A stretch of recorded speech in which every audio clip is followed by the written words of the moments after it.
The morning sun blazed through the massive windows of the ranch house, painting golden streaks across the polished hardwood floors. Outside, the Wyoming mountains stretched endlessly, their peaks still dusted with early snow. The land below was vast and untamed, but up here in his fortress of glass and timber, everything was controlled, pristine, and painfully quiet. Jackson Reed stood before those towering windows, nursing black coffee from a simple ceramic mug. He wore dark jeans and an untucked white shirt, no tie, no pretense. He looked like success personified, but his blue eyes told a different story. They held the weight of a man who'd built an empire but couldn't buy what he needed most: genuine connection. The world knew him as the oil and tech magnate who'd revolutionized energy storage and smart grid technology. His face graced the covers of Fortune and Business Week. His name was whispered with equal parts envy and admiration in boardrooms from Dallas to Denver. But behind the accolades, the interviews, and the luxury, Jackson felt something gnawing at his core, a hollowness that no algorithm could solve. "Mr. Reed, your car's ready," came a soft voice from behind. Jackson turned slightly. Rosa Martinez stood at the edge of the room, not daring to step further without permission. She wore her usual grey uniform, her dark hair pulled back in a simple bun, eyes respectfully lowered. She'd been working at the ranch for 3 years, quiet and dependable as the sunrise. "Thank you, Rosa," he said with a nod. She disappeared as silently as she'd arrived. Jackson sighed and turned back to the glass. He didn't need to be in Denver today. His executives could handle the board meeting. His assistant Cassandra had already prepared everything flawlessly.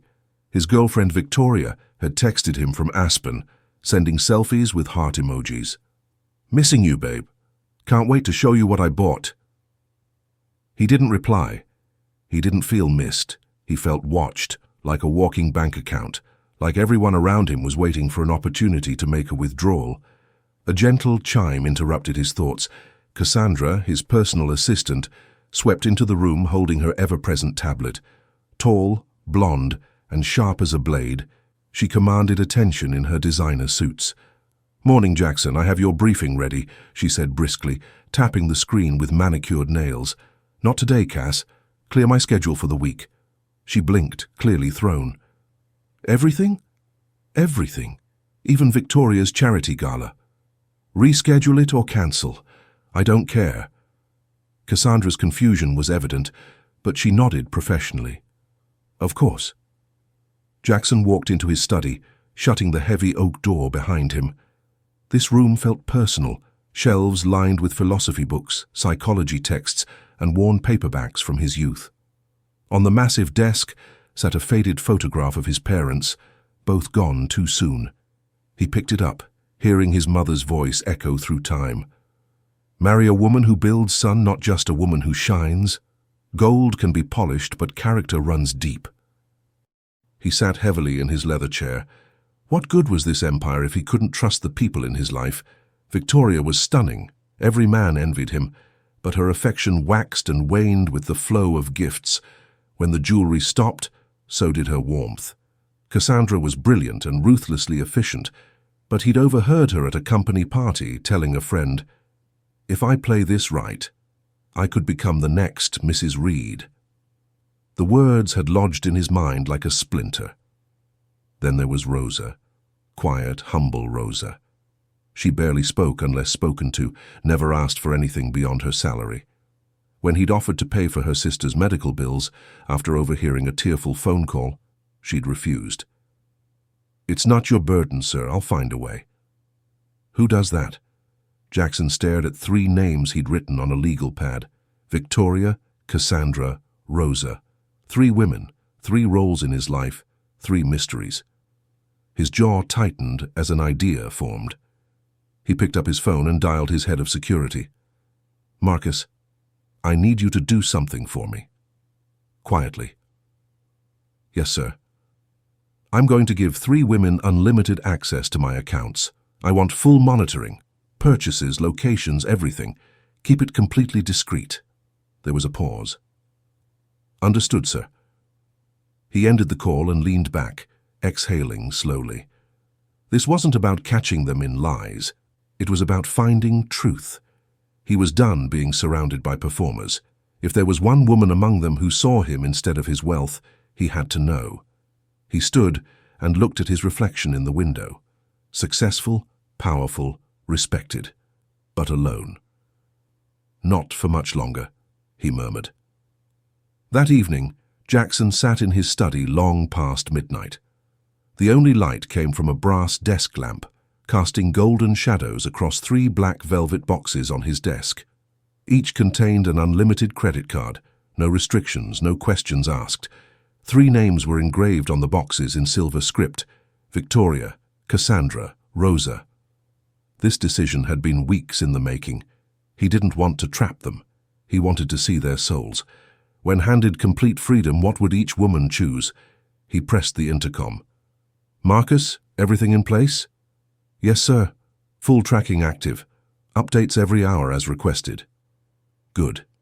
Jackson poured himself 2 fingers of bourbon, letting it burn away the last of his doubts. Tomorrow he would learn who these women really were. The next morning brought crisp mountain air and crystal-clear skies. Jackson met Victoria at the ranch's helicopter pad, where she stepped out of her white Tesla in a designer outfit that probably cost more than most people's rent. Her platinum hair caught the sunlight like spun gold. "Darling," she purred, wrapping her arms around his neck. "Finally, you've been so distant lately." Jackson managed a smile that didn't reach his eyes. "You've been busy with your Aspen trip," she pouted prettily. "You didn't even comment on my posts. I looked amazing in that new dress." "You always look amazing." He reached into his jacket and pulled out the first velvet box. "I have something for you." Her green eyes lit up immediately. "What's this?" "Complete freedom. 3 days. No limits, no questions." She opened the box, gasping at the sleek black card inside. "Are you serious right now?" "Dead serious," Victoria squealed, actually squealed, before kissing his cheek. "You're incredible, Jackson. This is exactly what I needed after Aspen. I'll make you so proud." "I'm sure you will." She was already pulling out her phone, texting furiously as she climbed back into her Tesla. Jackson watched the white car disappear down the winding mountain road, his chest tight with a feeling he couldn't name. Later that afternoon, Cassandra knocked on his office door with her characteristic precision. She entered in a sharp black suit, every blonde hair perfectly in place. "Jackson, I've rescheduled your Denver meetings and pushed the acquisition talks to next week. Here's the updated quarterly report." She handed him a bound folder with military efficiency. He nodded, then reached into his drawer for the second box. "I have something for you, Cass."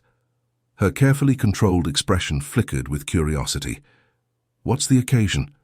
"Recognition for your hard work. Unlimited credit for 3 days. Use it however you want." Cassandra's eyes narrowed slightly, not with suspicion but with calculation. "That's very generous. You've earned it." She examined the card carefully, her mind already working. "Thank you, Jackson.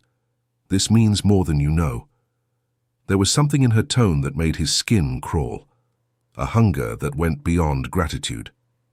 As she left his office, Jackson watched her pull out her phone before she'd even reached the hallway. Within an hour, Marcus reported that she'd booked the penthouse suite at Denver's most exclusive hotel and made reservations at 3 high-end restaurants known for their powerful clientele.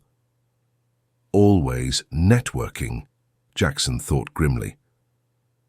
Even with my money. Rosa found the 3rd box on her small kitchen table that evening, along with a handwritten note. "This is for you, Rosa. No strings attached. You deserve something good. J.R."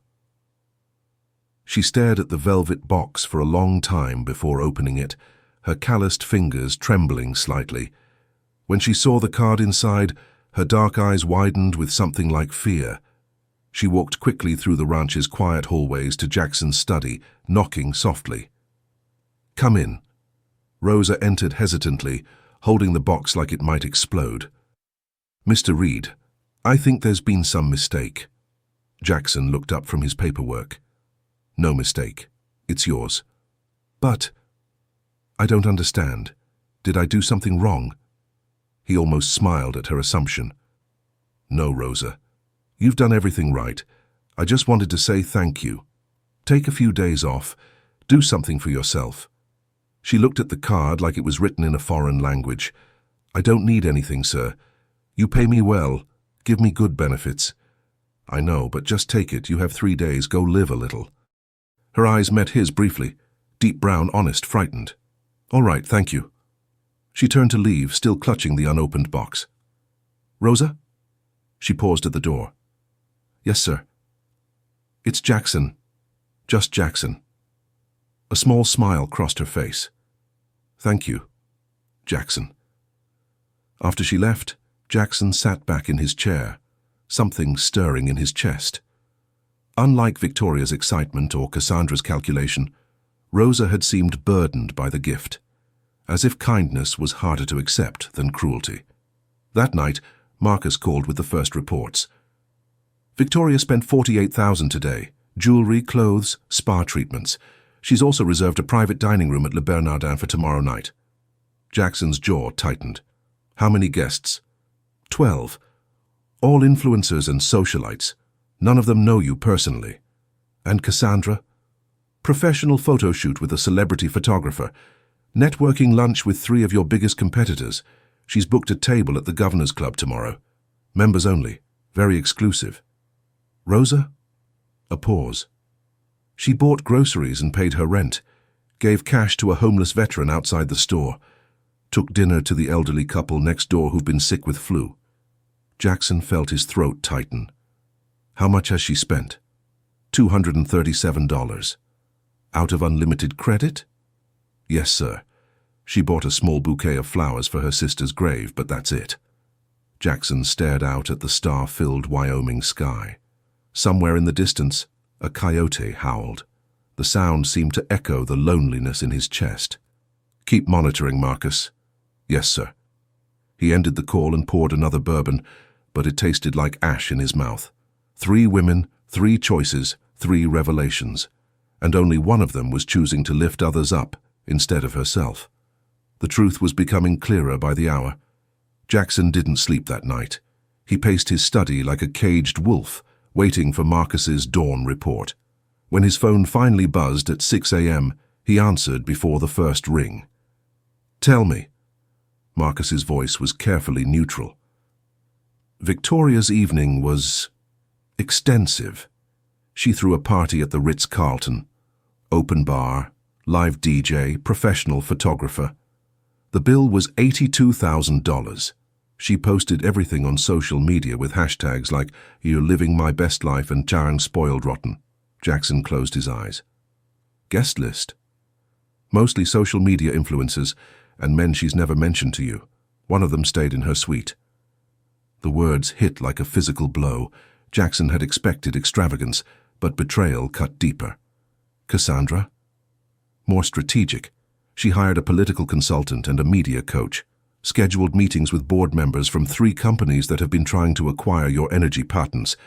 She's positioning herself as your close advisor. She's selling access to me. It appears so, sir. Jackson's hands clenched into fists. And Rosa? Marcus's tone softened slightly. She visited the children's hospital in Cheyenne, paid off medical bills for 5 families, anonymously. Then she went to the animal shelter and covered adoption fees for every dog that's been there longer than 6 months. She bought winter coats for the homeless shelter and left them with no note, no recognition. Jackson's chest tightened. How much total? $11,400. Sir, she tried to return the card 3 times yesterday. She called it too much responsibility. Jackson set down the phone with shaking hands. The contrast was staggering. Victoria had burned through more in one party than most families saw in a year, while Rosa had spent a fraction of that limit healing others' pain. He dressed quickly and drove into Cheyenne, needing to see for himself. The children's hospital confirmed it. A quiet woman in a simple dress had paid 5 medical bills and left before anyone could thank her. The animal shelter was buzzing with joy over their empty kennels. The homeless shelter director nearly cried describing the mysterious donation of winter coats. She said her name was Rose, the director told him. Wouldn't let us take a photo, wouldn't take credit, just said everyone deserves to be warm. Jackson sat in his truck outside the shelter, hands gripping the steering wheel. His phone buzzed with notifications. Victoria's party photos, Cassandra's professional headshots with captions about women in power, endless shallow content designed to build image rather than substance. Then he thought of Rosa, quietly moving through the world like an angel, healing wounds she hadn't caused, lifting burdens that weren't hers to carry. The decision crystallized in his mind like ice forming on still water. That evening, Jackson prepared for what might be the most important conversation of his life. He set the dining room table for 4, though he expected only 3 would stay.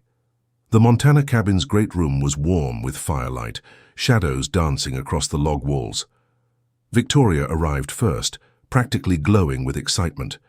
Her new jewelry caught the light as she moved, and her designer dress probably cost more than Rosa's annual salary. "Darling, thank you for the most amazing 2 days."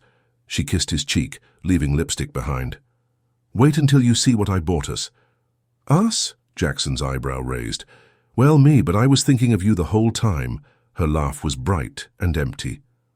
Cassandra arrived punctually, sharp and polished in a power suit that screamed success. She carried herself with new confidence, as if she'd already claimed her victory. "Jackson," she kissed his other cheek. "Thank you for the opportunity. I made some very strategic connections." Rosa entered quietly, still wearing her uniform. She looked uncomfortable, out of place, like she was intruding on something private. "Please, sit," Jackson said, his voice calm but carrying an undertone that made Rosa's eyes widen with concern.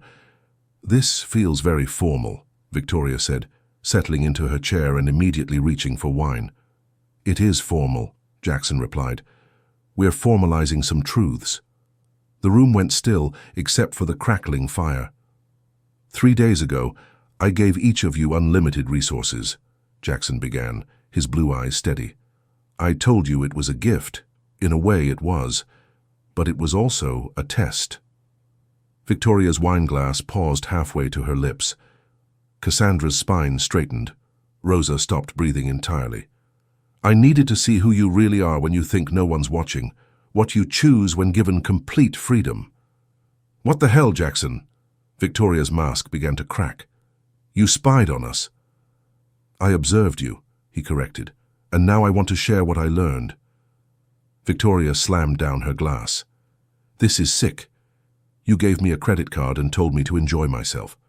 Don't turn this into some twisted psychological experiment." Jackson's gaze didn't waver. "Victoria, you spent $130,000 in 2 days. You threw a party for strangers, bought jewelry for yourself, and entertained men I've never met. You didn't thank me once, not personally, just hashtags and photos." Her face flushed red. "So what? I had fun. You told me to. I told you to choose freely, and you chose to use my resources to advertise yourself to other men." Victoria stood abruptly, grabbing her purse. "You're insane. This whole thing is insane." "No," Jackson said quietly. "This is clarity." She stormed toward the door, her heels clicking angrily against the hardwood. "Don't call me, ever." The door slammed behind her, leaving the room in heavy silence. Jackson turned to Cassandra, who sat motionless as marble. "Cassandra, you were more subtle.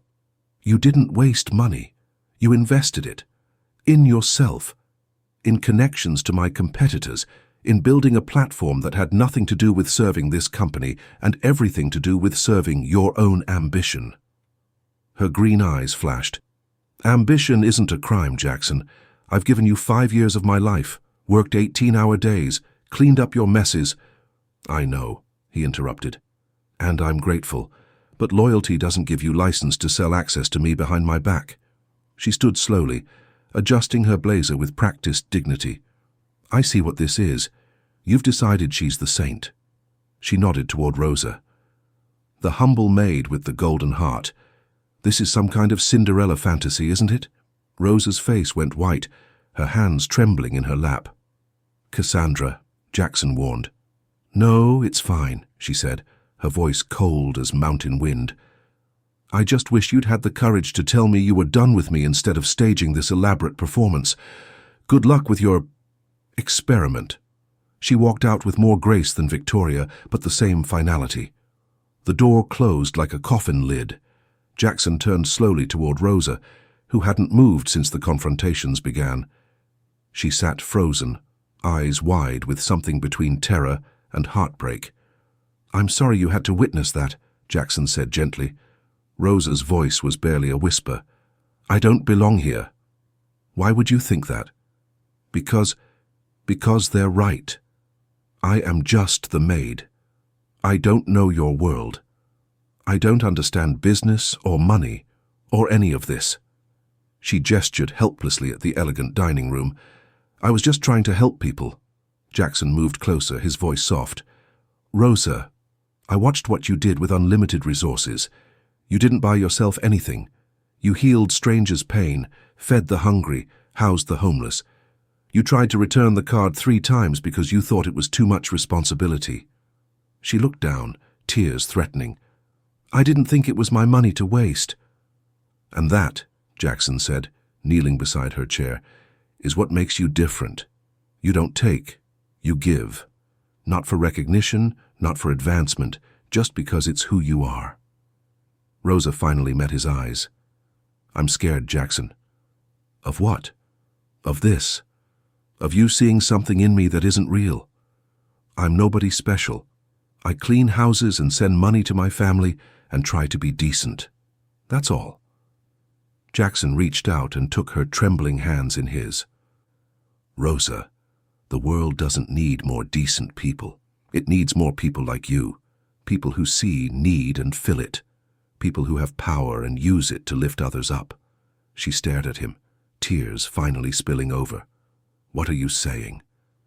"I'm saying that for the first time in my life, I've found someone who sees me instead of my bank account, someone who shares my values instead of just wanting to share my wealth." Rosa pulled her hands free, shaking her head. "Jackson, I don't know how to be what you want. I don't want you to be anything other than who you are right now. The woman who gives away coats to strangers. The woman who pays medical bills for families she's never met. The woman who tried to return unlimited credit because she thought it was too much responsibility."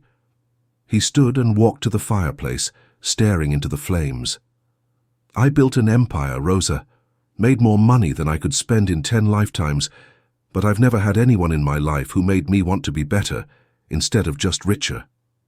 When he turned back, Rosa was watching him with something new in her eyes. Not fear, but possibility. "What happens now?" she whispered. Jackson smiled, and for the first time in years it reached his eyes. "Now we build something together. Not an empire, a home. Not for power, but for purpose." Rosa stood slowly, smoothing down her simple uniform. "I don't know how." "Neither do I," Jackson admitted, "but I'd rather figure it out with you than stay perfect and alone." Outside, the Wyoming wind whispered through the pines, and inside, 2 souls who'd found each other began to imagine what love might look like when it was built on truth instead of transaction. Spring came early to Wyoming that year, painting the mountain meadows with wildflowers and filling the air with the promise of new beginnings. The great room of Jackson's ranch house had slowly transformed over the past months, not in luxury, but in warmth. Where once stood cold perfection, now lived the comfortable chaos of 2 people learning to share space.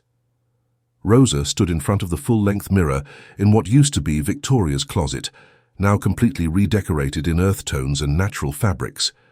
The navy blue dress she wore was simple but elegant, chosen not to impress others, but to reflect who she was becoming, confident, purposeful, unafraid. Jackson had insisted on the new wardrobe, not to change her, but to honor her evolving role. "You're not my housekeeper anymore," he'd said. "You're my partner. Dress like the force of nature you are." She adjusted the silver necklace at her throat, a gift from her sister, not from Jackson. She'd insisted on maintaining that boundary. Love shouldn't require expensive jewelry to validate it. Downstairs, Jackson stood at the kitchen island, carefully chopping vegetables for the evening meal. The full staff had been reduced to part-time help, at Rosa's gentle suggestion. "A home should feel lived in, not maintained," she told him. "We can take care of ourselves." He looked up as she entered, and his expression softened with the kind of wonder that still surprised them both. "You ready for tonight?" he asked. Rosa nodded, though butterflies danced in her stomach. Tonight was the board meeting where Jackson would announce the new direction of Reed Industries, a shift from pure profit toward sustainable energy projects that would benefit rural communities, not just urban markets. It had been Rosa's idea. "Your money could light up reservations that have never had reliable power," she'd said during one of their long evening conversations. "Your technology could bring internet to ranch families whose kids have to drive an hour just to do homework." Jackson had listened, really listened, and then spent weeks developing a plan that would cut profits but increase impact. Some board members were not pleased. "They still think I've lost my mind," Jackson said, sliding her a cup of coffee. "Maybe you have," Rosa smiled, "but you've found your heart." The board meeting was held in the conference room of Jackson's Denver office, 50 floors above the busy streets. Rosa had insisted on attending, not as decoration, but as the co-architect of their new vision. As expected, the room was divided. Half the board members looked intrigued by the community development proposals. The other half looked like they were planning a revolt. "Let me understand this correctly," said board member Harrison Wells, his voice dripping with skepticism.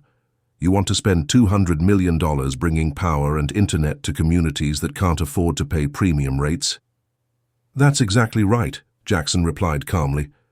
"And your return on investment?" "Measured in lives improved, not just dollars earned." Wells's face reddened. "Jackson, I respect your philanthropic impulses, but we have shareholders to consider, profit margins to maintain." Rosa cleared her throat softly. She'd been silent through most of the meeting, but now she stood with quiet authority. "Mr. Wells, may I ask you something?" He looked surprised, but nodded. "When was the last time you drove through a reservation, through the rural communities we're talking about?" Well, I don't see how that's relevant." "I grew up on the Crow Reservation in Montana," Rosa said, her voice steady. "I did homework by candlelight because the power grid was so unreliable. My younger brother missed 2 years of school because we didn't have internet for remote learning during the pandemic. My neighbor's daughter is brilliant, smart enough for MIT, but she can't even apply because she has no way to research schools or submit applications online." The room had gone completely silent. "This isn't about charity, Mr. Wells. It's about investing in human potential that's been ignored because it wasn't immediately profitable.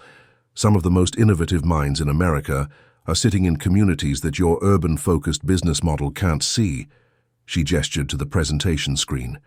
"Jackson's technology could change that, not just for this quarter's profits, but for generations of families who deserve the same opportunities your children take for granted." Harrison Wells shifted uncomfortably. Around the table, several board members were nodding thoughtfully. Jackson watched Rosa with undisguised pride. This was why he'd fallen in love with her. Not her beauty, though she was beautiful, but her ability to see human need and respond with both compassion and intelligence. The vote was closer than expected, 8 in favor, 4 against, but it passed. Reed Industries would become the first major energy company to prioritize rural and indigenous community development, alongside urban contracts. As they left the building, Jackson caught Rosa's hand. "You were magnificent in there," she smiled, still processing what had just happened. "I was terrified, but I kept thinking about all the kids like I used to be, sitting in the dark, dreaming of better. And now they'll have light to dream by." They walked through downtown Denver as evening painted the sky in shades of gold and rose. People rushed past them, some heading to expensive restaurants, others to second jobs, all caught up in their own struggles and ambitions. "Jackson?" Rosa said softly. "Yeah? Do you ever miss it? The simplicity of just being rich without worrying about impact?" He considered the question seriously. "No," he said finally. "I was rich before, but I was empty. Now I'm wealthy in ways that matter." That night, they sat on the ranch house porch under a ceiling of stars, wrapped in a shared blanket, sipping chamomile tea Rosa had learned to make from her grandmother's recipe. "My mother would have liked you," Jackson said suddenly. Rosa looked up at him. "Tell me about her." "She grew up poor, really poor, but she never let it make her bitter. She said money was like water. It was meant to flow, not sit stagnant. The more you shared, the more would come back to you. Sounds like a wise woman." "She would have said you were too good for me." Jackson chuckled, but there was seriousness underneath. Rosa shifted to face him. "Jackson, I need you to understand something. I didn't fall in love with your money. I fell in love with who you are when you forget you have money, when you're just a man who cares about making things better." He kissed her forehead gently. "And I fell in love with a woman who saw a world full of need and decided to fill it, one person at a time." They sat in comfortable silence, watching meteors streak across the vast Wyoming sky. In the distance, a coyote howled, not lonely now, but calling to its pack. 2 years later, the first Reed Community Energy installation went live on the Crow Reservation where Rosa had grown up. The ceremony was small and meaningful, attended by tribal elders, local families, and children whose eyes held the same dreams Rosa once carried. Jackson stood with Rosa's nephew as the solar array activated, bringing reliable electricity to homes that had waited generations for this moment. The boy looked up at him with wonder. "Is this real?" the child whispered. "As real as the sun that powers it," Jackson replied. Rosa watched from across the crowd, her heart full to overflowing. She thought of the frightened housekeeper she'd been, clutching that first credit card like it might explode. Now she stood as co-founder of an initiative that would bring power to over 50 communities across the Mountain West. But the real transformation wasn't in the solar panels or the fiber optic cables. It was in the man who'd learned to measure wealth in laughter instead of stock prices, in the woman who discovered her voice was strong enough to move mountains, and in the love they'd built together, not from transaction, but from truth. That evening, as they drove back through the endless Montana landscape, Jackson reached over and took Rosa's hand. "Any regrets?" he asked. She smiled, watching the sunset paint the sky in impossible colors. "Just one." His eyebrows raised. "I wish I'd been brave enough to speak up sooner. Think of all the time we wasted when we could have been changing the world together." Jackson brought her hand to his lips and kissed it gently. "We've got time now. All the time in the world." And as their truck disappeared into the golden distance, carrying them home to a ranch house that had learned the difference between wealth and worth, the mountains stood witness to a love story that proved sometimes the most valuable treasures are the ones money can't buy. But Rosa could have taught the world that lesson long ago, if anyone had been wise enough to listen. If this story touched your heart, please like this video and share it with someone who needs to remember that true worth isn't measured in dollars, but in the love we give and the lives we touch. Subscribe for more stories that remind us what really matters in this world. Your support helps us continue sharing these messages of hope and authentic love. Remember, the most valuable people in your life might be the ones you've overlooked. Take time to really see them. You might be surprised by what you discover.